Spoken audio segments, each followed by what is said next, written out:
நீ நான் காதல் சீரியல்ல அப்கமிங்ல என்ன நடக்க போகுது அப்படிங்கிறத இந்த வீடியோவுல பார்க்கலாம். இப்ப எப்படியோ நம்ம ராகவ் அபிய சமாதானப்படுத்தி வீட்டுக்கு மறுபடியும் அழைச்சுக்கிட்டு வந்துடுறாப்ல.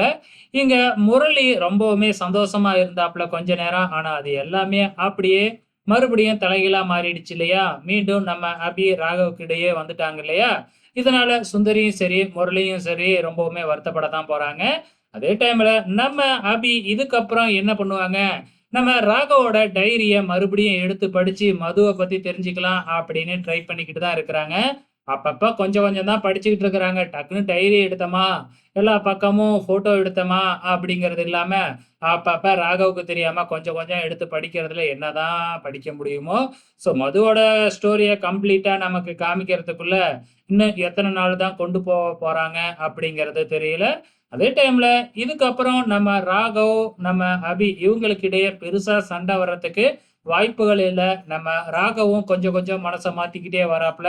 அதே மாதிரி மதுவோட ஸ்டோரி நம்ம அபிக்கு தெரிஞ்சதுக்கு அப்புறம், நம்ம அபிக்கும் வந்து பாத்தீங்கன்னா, ராகவ் மேல இருக்கிற மரியாதை இன்னும் அதிகமாக போகுது. ஸோ இதுதாங்க அப்கமிங்ல நடக்க போகுது. பொறுத்திருந்து பார்க்கலாம்.